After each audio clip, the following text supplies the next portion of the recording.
Emanuel Show. ¡Héctor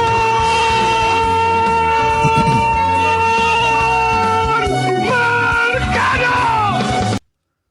Amigos, bienvenidos a otra emisión de este programa y este canal de Héctor Marcano TV, donde ustedes saben que nos reunimos en un grupo de amigos a compartir experiencias, vivencias.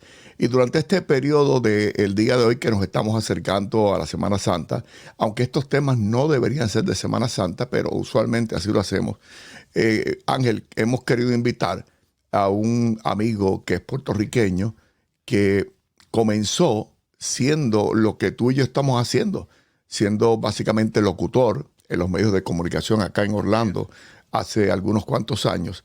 Y es curioso que de dedicarse a los medios de comunicación, quiero saber qué fue lo que ocurrió, cuándo fue que ocurrió que él decidió convertirse en sacerdote. Yo te he dicho que yo, y lo he dicho en múltiples ocasiones, que yo más o menos cercano a mis 14, 15 años, me tuve una inclinación de ser seminarista, y me invitaron en un verano a asistir a un seminario para cómo serían los ofrecimientos si tú te conviertes en sacerdote. Mi abuela me dijo, no, para allá usted no va. Cuando usted sea mayor de edad, usted decide. Sí, ella pensando que sí, que no iba a haber prole. Así que yo tuve una pequeña inclinación muy romántica, todavía muy jovencito, y quiero saber cómo fue que le pasó esto al padre Miguel González. Padre, ¿cómo está? Buenas tardes, buenas noches, buenos días, porque esto lo ve la gente cuando quiere.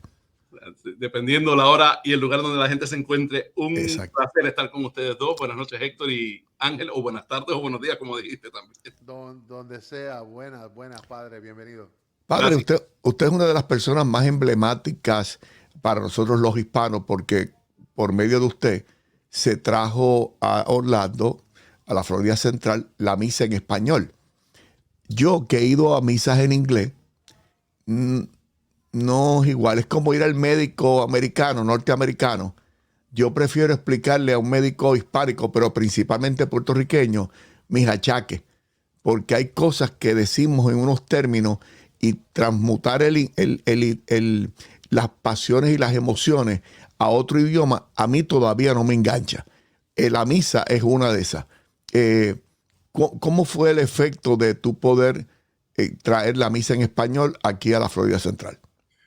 Como bien dijiste, yo antes trabajaba en los medios de comunicación aquí en Orlando y tuve el placer de trabajar mucho con Laura Santos, que tenía antes una agencia de publicidad y constantemente buscaba talento local de la radio en Orlando para hacer comerciales y otro tipo de anuncios que ella, pues, obviamente, en su compañía producía. Formamos una linda amistad y cuando yo decido entrar al seminario y me hago sacerdote, ella entra a la cadena Telemundo, la afiliada en Orlando en aquella época, y era la gerente. Y lo primero que me dijo fue, ahora que eres sacerdote, me gustaría que tú te encargaras de hacer la misa si el obispo, si la diócesis así lo aprueba. Wow. Y gracias a Dios tuvimos ese apoyo y todos los domingos teníamos la misa a las 9 de la mañana. Era una hora. Y si puedo preguntar, padre, ¿en qué año aproximadamente pasó esto aquí en Orlando? Estás hablando del año 1998, va a ser 26 años atrás. Wow. Grabábamos el sábado por la noche para que entonces saliera al aire el domingo por la mañana. Eso era cuando le decían en esta zona un campo con luz.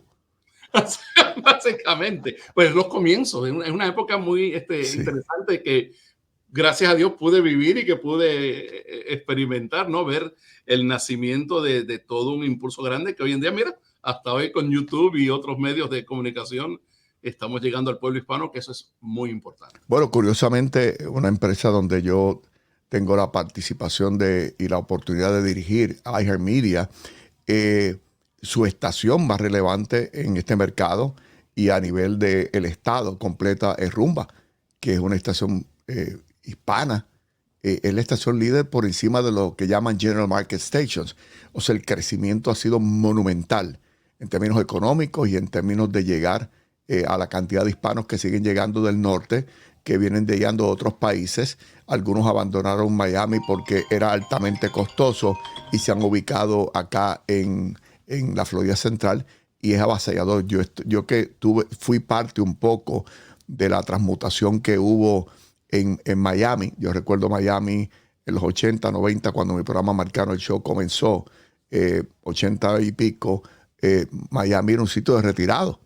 Y de pronto llega Emilio Estefan con el Miami Sound Machine y se convierte eso en una cosa monumental. Y hoy en día le llaman el Wall Street de esta parte del mundo, básicamente a Miami. Está ocurriendo un poco esa transmutación. Pero vamos a la parte de tu conversión. Previo a tu conversión, y te pregunto, y si quieres contestarme, yo tuve un padre, padre Tomás Sicar, no sé si lo conociste en Puerto Rico, era mi padre, el cura que tenía a cargo la iglesia Santa Teresita, donde yo asistía.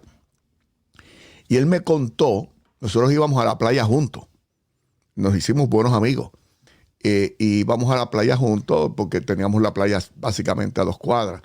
Y nos hicimos una buena amistad. Yo nunca había tenido por amigo un sacerdote. Que él me dice, yo me convertí a los 30 y pico de años, yo tuve esta novia en España. Y él me contaba su historia personal. Y yo le decía a él, cuando yo me confesaba con él a veces en el carro. Él me decía, ¿quieres que ponga eso en confesión? Yo no sé si eso está autorizado, pero él me decía, te absuelvo en el nombre del Padre, del Hijo y del Espíritu Santo. Y tuvimos una relación bien interesante. Y entonces aquí está la pregunta. Yo le decía a él, sí, pero lo que pasa es que los pecados míos, yo estoy rodeado de montones de mujeres y por todos lados mi negocio en la televisión. Y me dice, ¿y qué tú piensas que soy yo? Yo soy un hombre y aquí vienen mujeres buscando asesoría y muchas veces no vienen correctamente vestidas. Y yo obviamente soy un hombre y tengo que contenerme. Y eso me demostró que yo estaba ante la fortaleza que solamente puede dar la fe, pero que me está hablando un hombre de carne y hueso viviendo los problemas cotidianos que yo sentía que para mí eran muy, muy duros y yo pensaba, pero él está encerrado en la sacristía, él no tiene ni que pecar. Esa pequeña introducción un poco toca base con tu proyección y cómo tú te convertiste en sacerdote. Mira, lo interesante, Héctor, es que muchas veces la gente cree que el sacerdote viene de un planeta extraterrestre. Correcto. Y no es así. Somos hombres de carne y hueso, como tú bien lo has dicho. Venimos de hogares, como todo ser humano. Y obviamente todos tenemos nuestros retos, tenemos nuestras altas y bajas en la vida.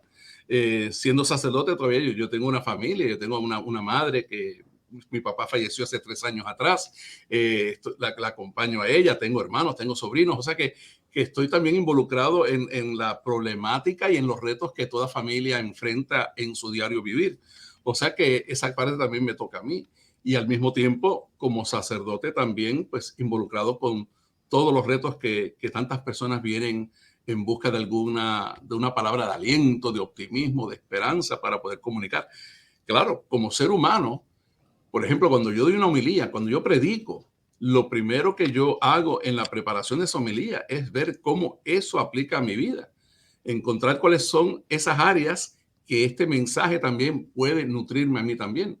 Yo no le predico solamente al pueblo, me estoy predicando a mí también porque yo también necesito alimentarme de esa misma palabra que compartimos. O sea que para mí, en este viaje que yo he hecho hacia el sacerdocio, pues es muy importante estar consciente de mi propia humanidad, de quién soy y de mis propias debilidades, de mis fortalezas y permitir que el Señor sea el que siga transformando y moldeando quién soy para servicio de Él y de su iglesia.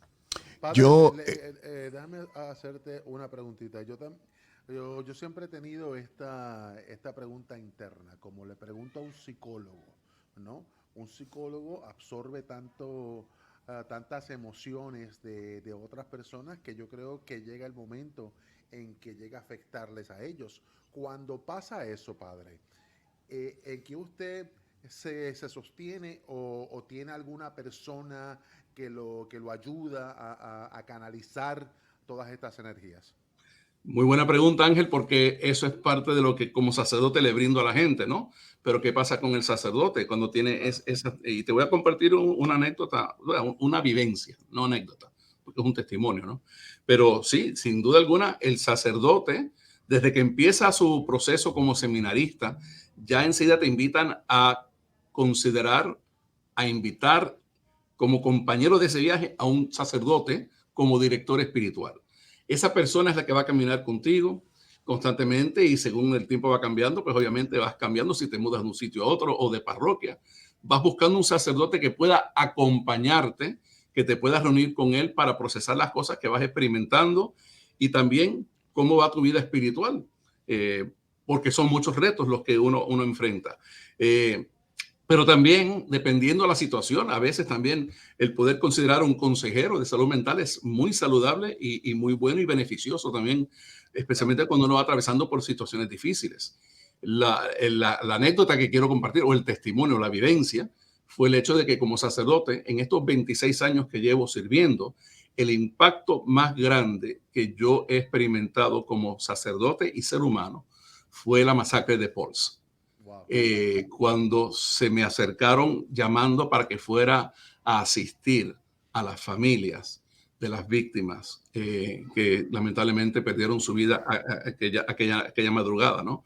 El yo llegar junto con otros sacerdotes, consejeros, líderes religiosos de diferentes denominaciones, psicólogos, en fin, hubo un gran grupo que estuvimos ahí para poder estar presente y ayudar a aquellas personas que estaban llevándose ese gran impacto, incluyendo, y ahí es donde pude yo servir un poco más, las familias que de República Dominicana, que de Puerto Rico viajaron para encontrarse con toda esta tragedia, ¿no? Y cómo poder acompañarles como sacerdote. Nunca había estado yo entrenado para una situación como esta. Uno sabe de que estas situaciones pueden surgir, ¿no? Pero que de repente te toque a ti, pues sin duda alguna fue un impacto grandísimo en el cual yo me tenía que agarrar de Dios y de lo que aprendí en el seminario para ver cómo de qué manera yo podía llegar al corazón de esas personas. Y a veces tú no tienes palabras. Y sería un hipócrita Claro, si le digo a la persona, te acompaño en tus sentimientos de dolor, que voy a acompañar a la persona en sus sentimientos de dolor, esos dolores que esa persona tiene, yo no los entiendo, yo no los siento por la persona y quiero de alguna manera brindarle un mensaje de esperanza, un mensaje de apoyo, pero respetando donde ellos están y cómo yo puedo conectarme y yo poder ir a donde está esa persona en lo más profundo del corazón. Yo soy un partidario del poder de la palabra. Me tuve que culturizar en términos de entender el poder de la palabra. Y las palabras tienen un poder inmenso de destruir o de construir o de consolar. No he encontrado libro más perfecto que la Biblia para consuelo y para la esperanza, inclusive para vencer el miedo. 365 veces aparece no temerás.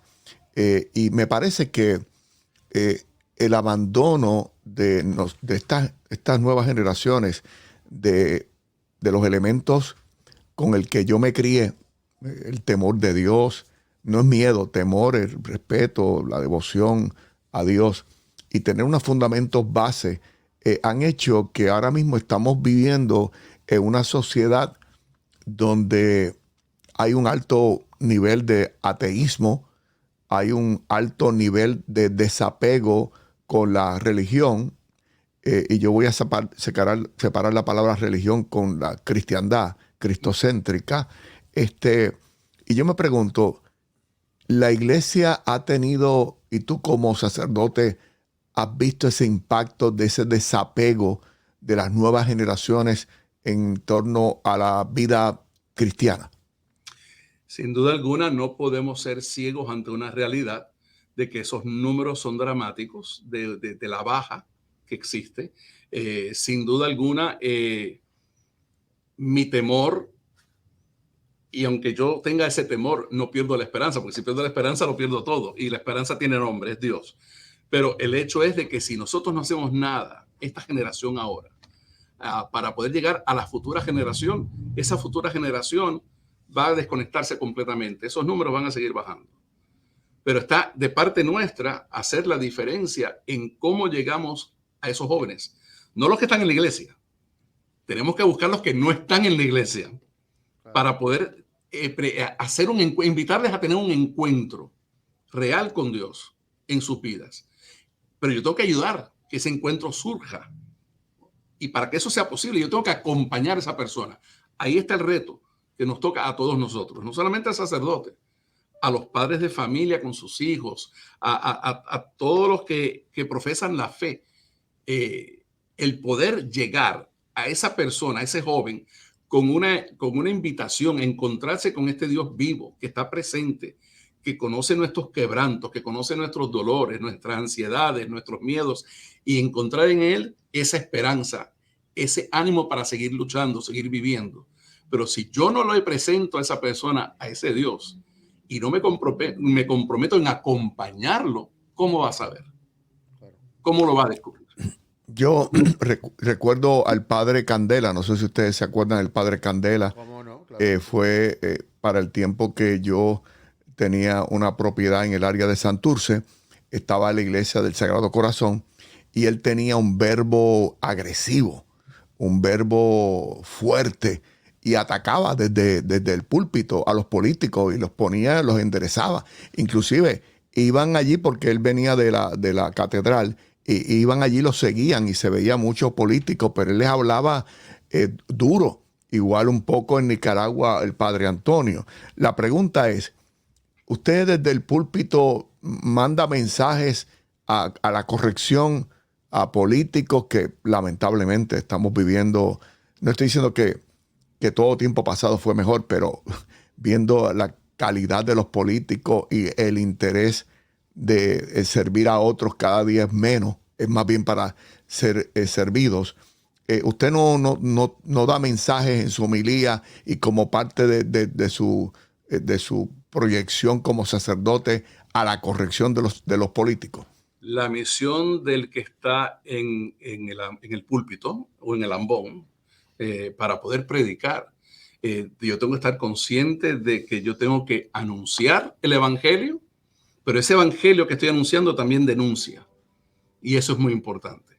O sea, que no puedo solamente, o sea, yo no puedo pintar un mundo de maravillas y color de rosa. No, aquí hay realidades que no se pueden ignorar, porque si no las atendemos, no vamos a crecer. Hay que confrontar.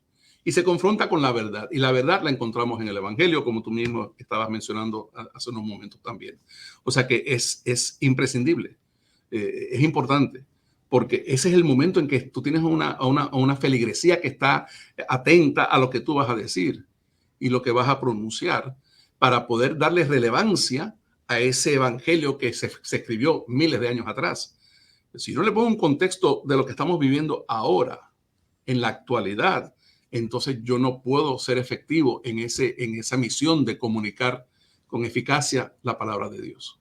Vamos. Padre, si me permites, Héctor, seguro. poquito. Ahora bien, usted dice que tienes que llevar el evangelio, a mostrarlo para que la gente pueda escuchar. Ahora bien, ¿cuándo te das cuenta que una persona, uno siempre tiene que estar preparado? ¿Cuál es la diferencia entre que yo tenga miedo de escuchar el evangelio?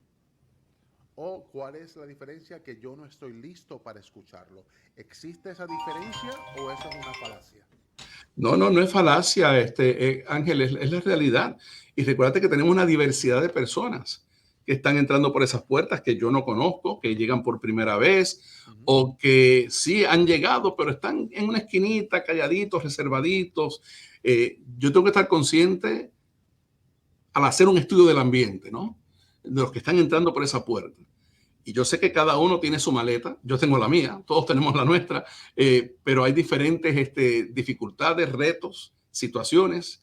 Hay una variedad, hay una diversidad, y sí, posiblemente están esas dos personas ahí sentadas a lo mejor al lado uno del otro. Entonces, ¿cómo yo puedo llegar al corazón de cada uno de ellos? Y es a través de lo que el Señor pone en nuestras manos cuando predicamos, basado en las lecturas que estamos reflexionando ese domingo en particular. Hace algunos días entrevisté a Héctor Delgado, que se le conocía como el Father, el rey del malienteo, de los rompediscotecas. Yo tuve la oportunidad de conocerlo en ese tiempo y tuve la oportunidad de ver la conversión. Y parecerían, honestamente, que una persona no puede engañar a todo el mundo todo el tiempo. Algunos acusaban de que él se estaba escondiendo para no ser ajusticiado por el bajo mundo. Pero yo pude ver que ya después de 15 o 18 años de su conversión, yo vi una transformación. Y parece ser como que uno está esperando que los milagros sean que el mar rojo se abra o que se levante uno que está en silla de ruedas o incapacitado. Y ahí uno ve milagros. Hay pequeños milagros todos los días que vemos ante nuestros propios ojos. Y yo pude ver una transformación. ¿Es eso un milagro? ¿Es eso un milagro? Es un milagro porque es la mano de Dios tocando el corazón de ese hermano. Es la mano de Dios que tocó el corazón de un Saulo de Tarso, que luego se convirtió en San Pablo, pero que antes perseguía a los cristianos. Sí. Sin embargo, ese encuentro fue el que cambió la vida de Pablo. Y ese encuentro es el que abrió a una nueva criatura. Héctor el Father, gracias a Dios, en su conversión también tuvo una oportunidad de recrearse con la ayuda y la gracia de Dios. Y yo creo que esos son los milagros que tenemos que dar gracias a Dios. Y por eso, volviendo al punto anterior que estábamos hablando del número del ateísmo y todo eso, esos milagros ocurren si nosotros también colaboramos con el Señor, con Dios, en esa tarea de buscar esos corazones, de hablarles de Dios, de brindarles una alternativa que es no temporera, sino duradera. Yo he encontrado, ahora que te escucho hablar, yo he encontrado que en el éxito yo nunca obtuve nada que no fuera estrictamente material. Fue en el desastre, en el dolor, en la pérdida, en el fracaso, donde yo encontré solución a mi vida espiritual. Parecería ser como que todos los días oramos por no tener problemas y le pedimos a Dios fortaleza y dice, bueno, tú quieres estar más fuerte, ahí tienes 2 dumbbells de 50 libras, Dale. álzalo. Y tú no quieres los dumbbells de 50 libras, tú quieres uno más liviano. No habrá crecimiento y no habrá una búsqueda de nuestro Padre Celestial ausente de problemas, ¿o me equivoco? No, Héctor, tienes otro ejemplo conectado con el que acabas de mencionar. Miles de personas se congregaron a la orilla del lago de Galilea. Jesús les habló, les dio un tremendo sermón. Está cayendo la tarde. Los discípulos se miran y dicen, bueno, aquí, espera un momento. Esta gente hay que darle a comer y nosotros no tenemos dónde. ¿Y qué hicieron? Señor, dale de comer. Mire, mándalos para la casa. Sí. Y Jesús dice, no, ustedes denle algo de comer. ¿Cómo? ¿Nosotros? ¿De dónde? ¿De dónde? Ahí tú tienes un ejemplo. O sea, el Señor nos da la fortaleza, nos da la habilidad, pero tenemos que ser agentes de cambio y agentes de tomar riesgos. Yo creo que es lo más importante y es donde tú sabes qué tan fuerte eres espiritualmente y como ser humano cuando tú tomas riesgos y haces cosas que tú jamás hubieses imaginado que podías hacer. Y yo Ahora creo que bien, ese es el mensaje. ahora bien, yo le voy a hablar de mí, ¿no? Yo pienso que Dios te lleva, para que tú puedas aprender esa lección, te lleva a un punto donde tú piensas que no puedes, donde tú piensas que no es posible, ¿no? Y yo puedo dar fe que Dios no te pone nada al frente o no te pone una situación que tú no puedas sobrepasar. A menos que sea obviamente una enfermedad terminal, pero vas a ir entonces a morar a los brazos del Señor. Que como quiera es un win-win, ¿no? Pienso que uno es el que tiene que estar preparado para aceptar y recibir la bendición cuando te llega y saberla identificar, ¿no? Yo puedo dar fe mía, que yo me he sentido en situaciones. Es más, cuando yo conocí a Héctor, yo estaba pasando por una situación bien complicada en mi vida, ¿no? Y conocí a Héctor y para mí fue como que se prendió un bombillo. Y ahí pues yo entendí, en esa situación en particular, dije, por aquí es que es. Ahora, ¿qué tú le recomiendas a las personas que están pasando por un momento así crítico a cómo identificar esa pequeña línea, rayito de luz, aunque sea diminuto? ¿Cómo yo lo puedo identificar y agarrarme de ahí hasta que se me abra el cielo? Lo que ayuda, Ángel, sin duda alguna, es la relación que tú tienes con ese ser supremo, la relación que tú tienes con ese Dios. Si de verdad ese Dios tú lo reconoces y sabes que vive y está presente y que te acompaña. Lo digo porque en el 2005, ya va, el año que viene van a ser 20 años, que a mí me diagnosticaron con esclerosis múltiple. Yo tengo MS, múltiple esclerosis. Y yo me acuerdo de la noche antes de un examen que me iban a hacer para confirmar lo que yo tenía, porque entre esa posibilidad también había un tumor a lo mejor en la espina dorsal. Me dieron diferentes escenarios. Pero yo me acuerdo un sacerdote que entró a hablar conmigo, simplemente un apoyo de hermano sacerdote, otro hermano sacerdote, hablar conmigo y a orar conmigo y a decirme que lo que yo vaya a recibir, que lo aceptara como parte de una gracia que me va a ayudar a mí en mi ministerio como sacerdote. Y yo lo miraba y decía, bueno, palabras muy lindas y tan sabroso, pero obviamente el que está en la cama soy yo y tengo 37 años de edad. Él ya está en sus 70, ya él ha vivido su vida, yo estoy a punto de empezar la mía. Y cómo esto se entiende. Sin Dios no lo puedo entender, pero pude entenderlo y darme cuenta que lo que yo estaba recibiendo me ha ayudado mucho a entender el dolor humano. Correcto. Las debilidades del ser humano. Yo puedo decir con mucha alegría y con mucho gozo que en estos 20 años que han transcurrido, yo tengo una familia especial.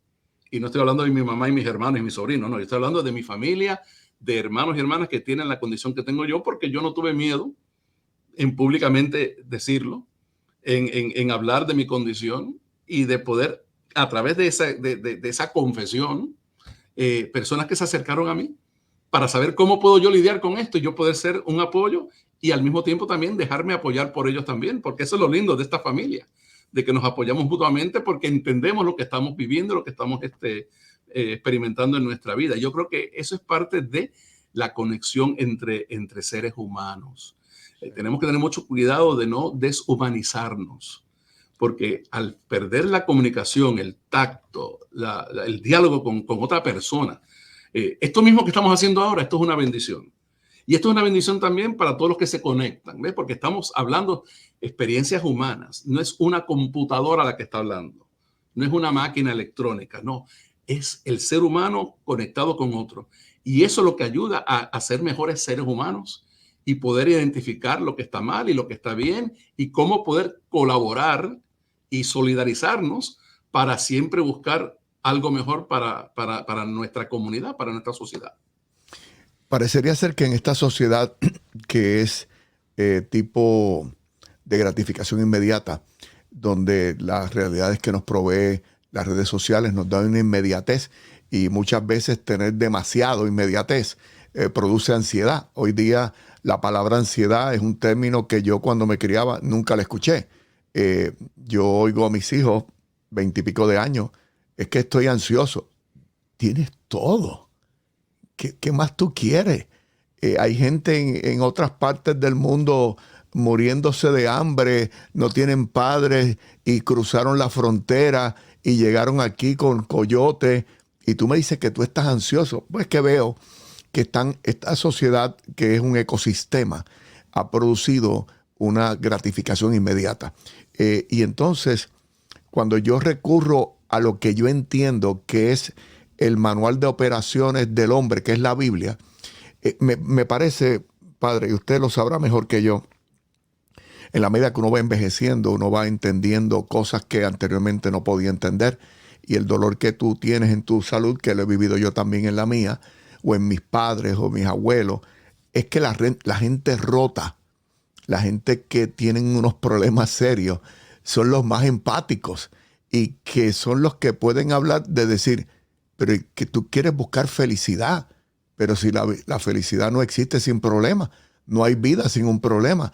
Inclusive, no es que yo los estoy provocando ni los quiero, pero yo un poco abrazo los problemas. Digo, bueno, ¿por qué tengo problemas? Bueno, lo primero que tengo que dar es gracias porque si estuviera muerto no habrían problemas.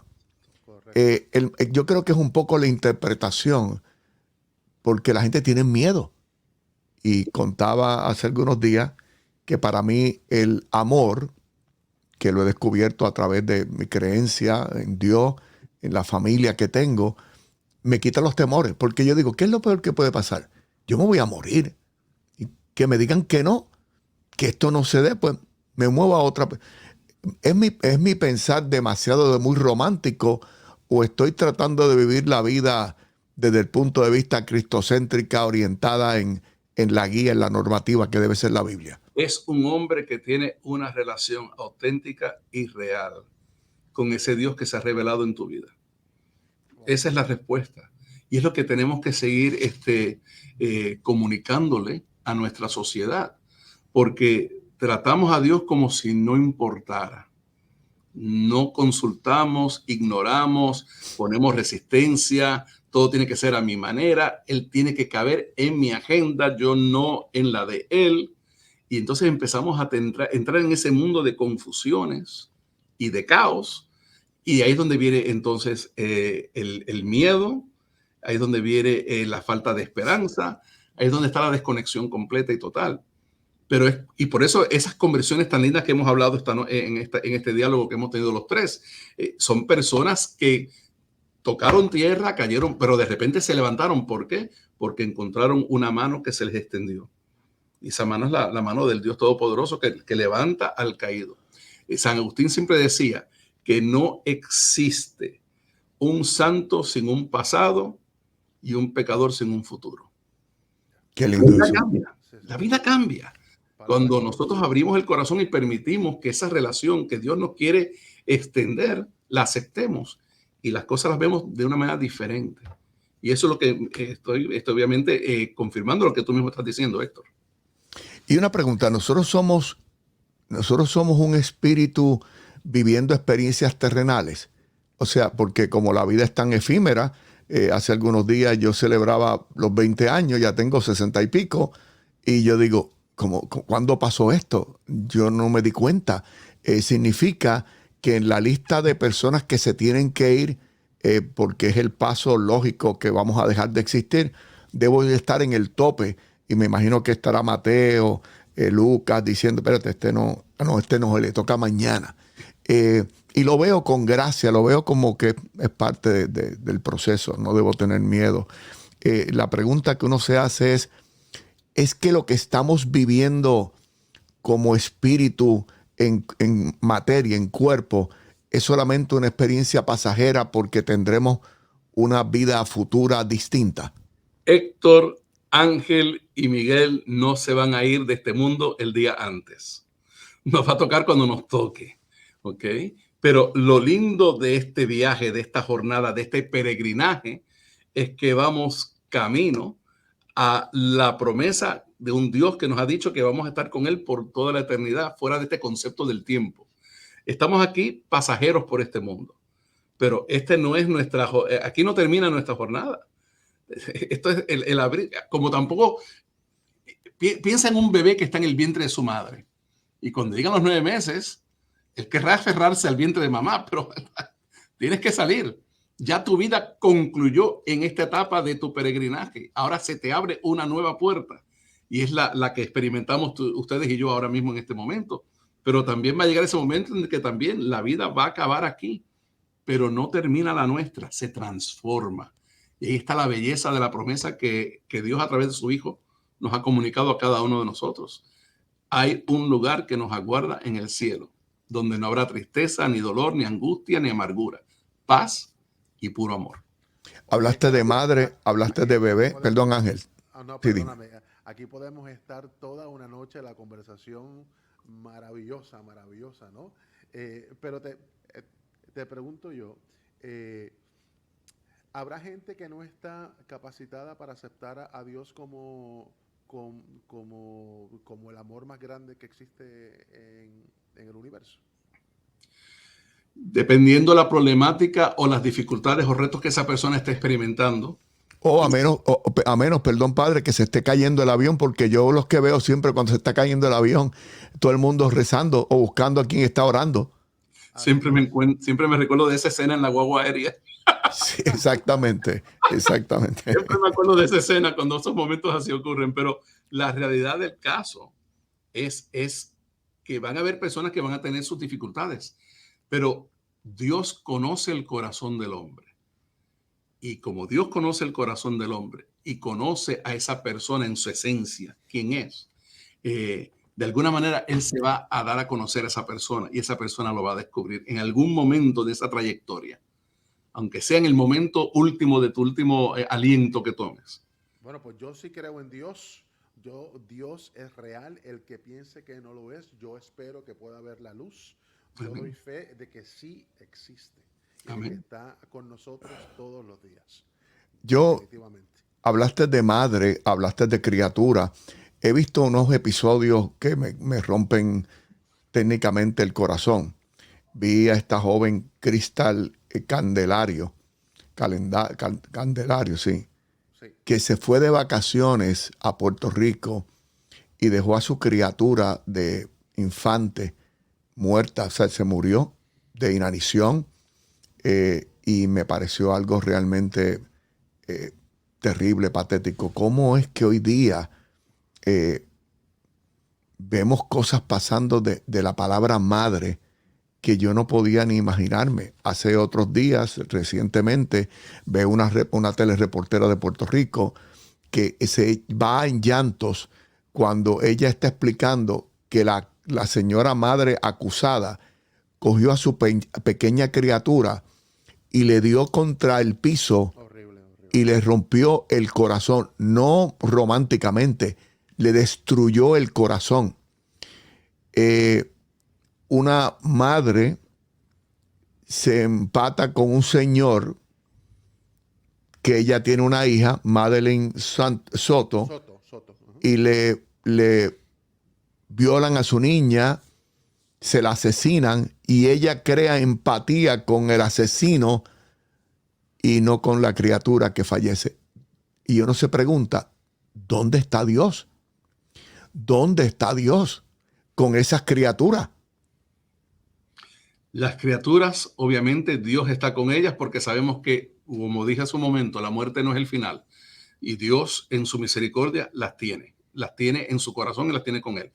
Pero todos tenemos derecho de preguntarle a Dios y de exigirle a Dios y de decirle a Dios lo bravo que estamos, lo enojado que estamos, lo desilusionado que estamos, porque mi relación es real con Él, que yo puedo decirle todo eso a Él y esperar de Él una respuesta. Porque yo, como hijo de Él, demando esa respuesta y no le estoy faltando respeto. Todo lo contrario. Es la amistad y la confianza que yo tengo de decirle lo que siento y cómo me siento ante las injusticias que estamos viviendo. Y no solamente las que tú estás hablando en estos momentos. Vamos a hablar de la situación en Israel, entre Palestina Horrible. y Israel. Vamos a hablar de Ucrania con la situación con Rusia. O sea, por donde quiera que uno ve, el mundo está patas arriba. Y La situación en Haití que está, o sea, horrible. y los hermanos que están cruzando la frontera, los que están llegando de Latinoamérica, tratando de buscar un porvenir. Y sabemos que hay situaciones donde hay personas que lamentablemente, como dicen, justos pagan por pecadores, y hay personas que van con otra intención y que también eso pues también es parte de la problemática que tenemos, ¿no? Ante la realidad humana. Pero no condenemos a justos Ahora, que están tratando de también defender, proteger, brindarle una seguridad a un hijo, tomando esos riesgos también. O sea, son una ola de problemáticas en el mundo que tenemos que en solidaridad buscar respuestas y buscar soluciones para que estas cosas vayan minimizando en nuestra sociedad, en nuestro mundo. padre, ¿qué le dice a usted a las personas que utilizan a Dios para intimidar? Y me explico, ¿no? Yo escucho mucho, ¿no? a personas diciendo, arrepiéntete ahora porque Dios viene y te va a castigar. O sea, estás intimidando con la palabra de Dios, con ese ser. ¿Qué le dice a esas personas No solamente, que lo dicen y qué le dice a las personas que lo escuchan? Ángel, no solamente eso. Hay personas que tienen la osadía o el atrevimiento de utilizar la santa palabra de Dios, la Biblia, para manipular. Están los casos de domencia violéstica con los agresores de violencia doméstica, que es muy fácil poder leer la parte que dice mujeres sométanse a sus maridos, pero ahí terminan de leer. ¿Y por qué no siguen leyendo? Hombres, amen a su esposa como Cristo amó a su iglesia, que dio su vida por ella, dice San Pablo. O sea, la gente que tiene esa postura para manipular o para pisotear la dignidad de otros, eso llora ante los ojos de Dios. No, para eso no está la palabra de Dios. La palabra de Dios es para acercarlos a Él, no para apartarlos de Él. Yo quiero ir cerrando con la transformación que ojalá que este compartir de tres boricuas que tenemos una hipersensibilidad producto de los medios de comunicación que nos dan, ¿verdad?, un toque muy único, porque tenemos un acervo de escuchar gente, ver gente, nos dan la respuesta inmediata cuando nos encuentran, y hay una comunidad obviamente muy interesante que se da. Yo cuando vi a estos actores que interpretaron La Pasión de Cristo, es un trabajo. Yo soy actor, me pagan, interpreto un papel y ya está. Este papel es de un asesino y yo no me convertí en asesino. O este papel es de un esquizofrénico y yo no soy esquizofrénico. Entonces vi a Jim Caviezel, que hizo La Pasión, que posiblemente sea la película más terrorífica que yo haya visto, porque la realidad es que cuando la realizaron le pusieron tanta vivencia y con tanta tecnología que era tan cruenta. Y había que verla porque uno decía, esa fue la realidad. Y las películas de anteriormente de la Biblia, pues eso no se veía tanto. Ahí se vio crudamente. El trabajo escénico y de dirección fue magistral. Pero lo escuché hablando en arameo. Esta es la oración en el huerto. Se la quiero compartir, Padre. Pausina otia boy, kuma bezrathi, shambreni meresha te shata minu alai, wakakasaya no shiadanai, wakakasiti, wakakti, abba kuletikelu henkehel koseye edelmini, akin lakisvar, lehueti lakisvar. Cuando dicen hacer esto en conmemoración mía, yo le voy a decir lo que me pasó cuando yo vi eso. Yo me acerqué mucho más a Dios. Yo pude ver en la proyección de ese hombre una transformación inmensa. Y se supone que nosotros, en vez de decir, haz las cosas bien, es que las hagamos bien para que nos vean y que nosotros seamos el ejemplo. Pienso yo que esa, en mi humilde opinión, debería ser el esfuerzo. Queremos cambiar el mundo cuando lo que tenemos que cambiarnos nosotros. Cuando usted ve esa interpretación de ese hombre, ¿no le da una firme convicción de que algo así debe haber sido Cristo cuando estaba en la tierra? Sin duda alguna, porque es que si no, no hay un impacto. Tuvo que haber sido así para poder conectarse con su hermano, con su hermana, con su prójimo. O sea, esa es la parte que yo, pues, como sacerdote, deseo y pongo en oración todos los días. El poder dar a conocer ese Cristo, para que al darlo a conocer la gente se enamore de Él y descubra lo que Él nos está ofreciendo. Y que lo que Él aguantó y sufrió por nosotros durante esas horas de agonía y de pasión, camino a la cruz y muriendo en esa cruz, tenía un propósito, tenía una meta. Y es el poder liberarnos del pecado y de la muerte para siempre. Y por eso esa transformación que vemos en Caviezel, hasta la manera que él ora, hace esa oración. Increíble. Humanamente auténtica, real. Y eso mismo es lo que Jesús, en esa intensidad, postrándose en el suelo, en ese jardín, en ese huerto de Getsemaní, le comunicó al Padre, porque sin Él no puede hacer nada. Padre, voy ante ti para buscar esa fuerza, para poder no dejarme caer en la tentación, porque él pudo haberse levantado y decir, no, olvídate, me voy, patitas para que te quiero. No, él se quedó ahí. ¿Por qué? Porque su Padre estaba ahí junto con él, para él poder pasar por todo ese yugo y por todo ese dolor y esa pasión, para redimir y salvarnos a todos. No sé si ha tenido la oportunidad de ver The Chosen.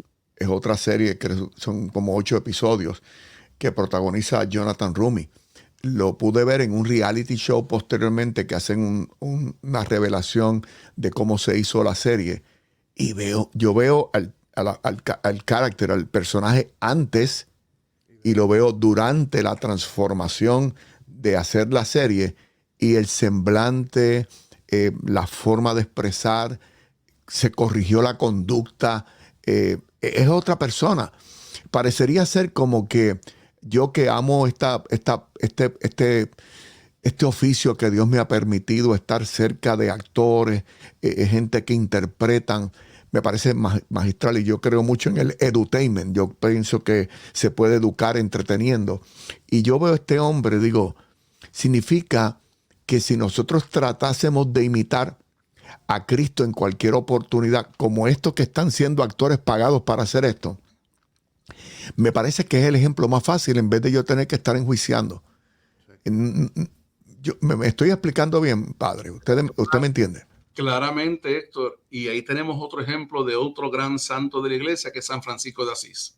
Y San Francisco de Asís siempre decía: prediquen con acciones y cuando sea necesario, usa las palabras.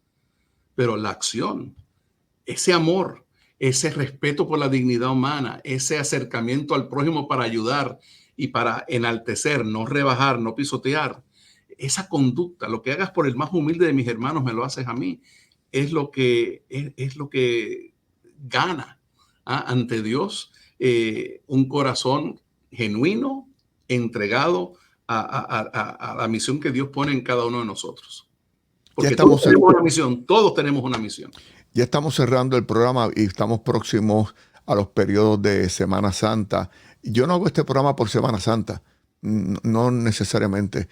Que la Semana Santa sea una época conmemorativa que nos acerca a la pasión y muerte es otra cosa. Pero esto debería ser un programa rutinario.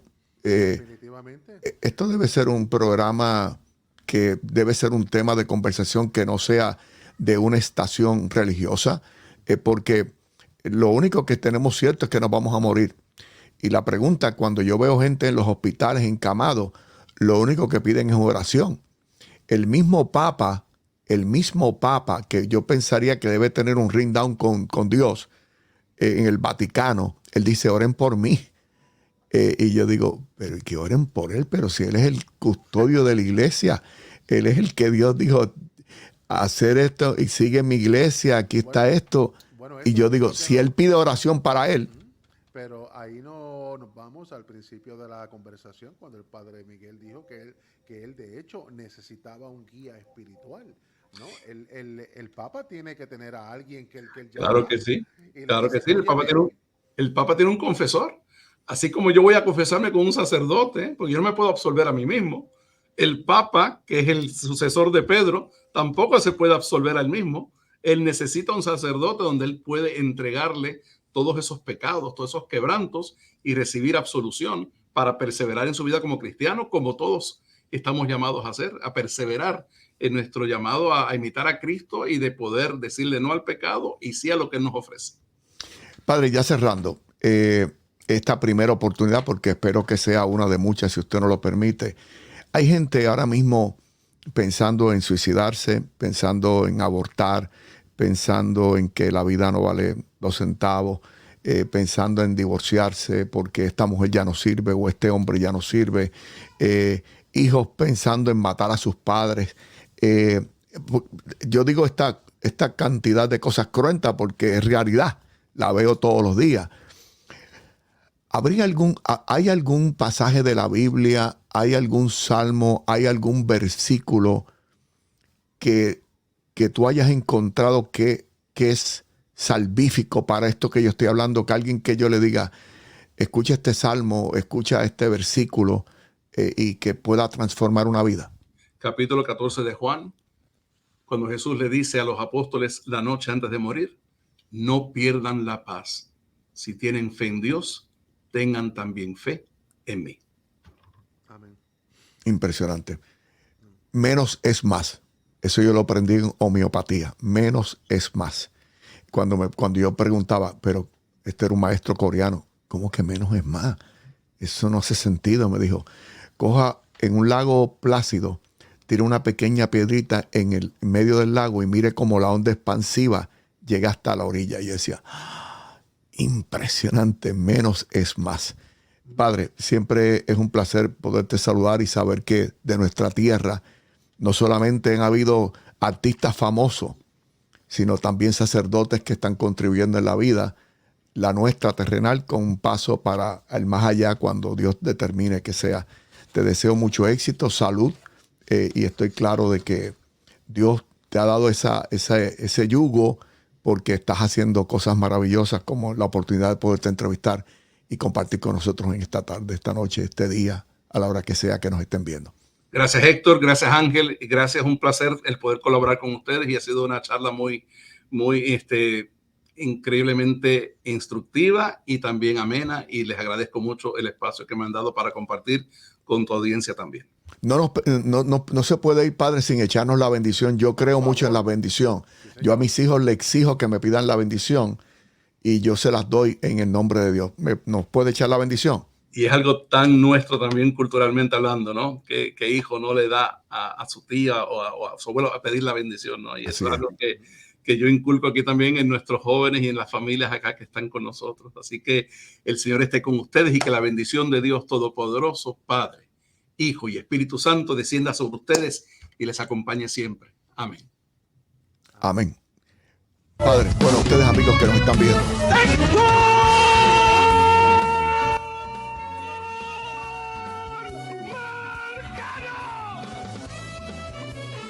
Nos fuimos.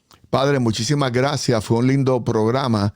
Yo espero que tenga la efectividad que yo le sentí y ojalá que si le ayuda a alguna persona, a mí me ayudó, pero si ayuda a una persona que esté en crisis, nuestro trabajo es lo que se propuso. Agradezco el voto de confianza de ambos y saben que estoy a la orden para cualquier cosa. Gracias, Ángel. Un abrazo. Nos vemos. Pasen buenas noches. Igual, Padre.